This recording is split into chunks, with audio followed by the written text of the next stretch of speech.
അപ്പോൾ ഞാനിവിടെ ഒരു 3 പീസ് മീൻ എടുത്തിട്ടുണ്ട് കേട്ടോ. നെമ്മിനാണ്. അപ്പോൾ അതിന് വേണ്ടി മസാലപ്പൊടികൾ എടുക്കുകയാണ്. മഞ്ഞൾപ്പൊടി, മുളക് പൊടി, പെരിഞ്ചീരകപ്പൊടി, കുരുമുളക്, പിന്നെ ആവശ്യത്തിനുള്ള ഉപ്പും കൂടി എടുക്കുക. അതിനുശേഷം ഞാൻ അത് 2 പച്ചമുളകും 2-3 വെളുത്തുള്ളിയും കൂടെ ചെറുതായിട്ടൊന്ന് പൊട്ടിച്ചെടുത്തിട്ടുള്ളൂ കേട്ടോ. അപ്പോൾ അത് അരപ്പൊന്ന് വെള്ളം ചേർത്ത് കുഴച്ചതിന് ശേഷം മീനിൽ നന്നായിട്ട് തേച്ച് പിടിപ്പിച്ചിട്ട് ഒരു 5-10 മിനിറ്റ് ഒന്ന് റെസ്റ്റ് ചെയ്യാൻ വെച്ചാൽ കുറച്ചുകൂടി ടേസ്റ്റ് ആയിരിക്കും കേട്ടോ. കാരണം അപ്പോഴാണ് ഉപ്പും മുളകും ഒക്കെ മീനിൽ പിടിക്കത്തുള്ളൂ. എന്നിട്ട് ഇതേ ഒരു തവയിൽ ആവശ്യത്തിന് മാത്രം ഓയിൽ ഒഴിച്ചിട്ടാണ് ഞാൻ പൊരിക്കുന്നത്.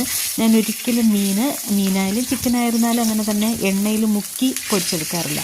ഇതുപോലെ കുറച്ച് ഓയിൽ ഒഴിച്ചിട്ട് തിരിച്ച് മറിച്ചിട്ട് പൊരിച്ചെടുക്കുക ചെയ്യുന്നത്. അകമൊക്കെ നന്നായിട്ട് വേവുകയും ചെയ്യും കേട്ടോ. ഇങ്ങനെ ഇപ്പോൾ വലിയ പീസാകുമ്പോൾ മീൻ വേവുമോ എന്നുള്ള ഡൗട്ട് വേണ്ട. നന്നായിട്ട് മീനകമൊക്കെ നന്നായിട്ട് വെന്തിട്ടുണ്ട്, നന്നായിട്ട് ഫ്രൈ ചെയ്ത് വന്നിട്ടുണ്ട്.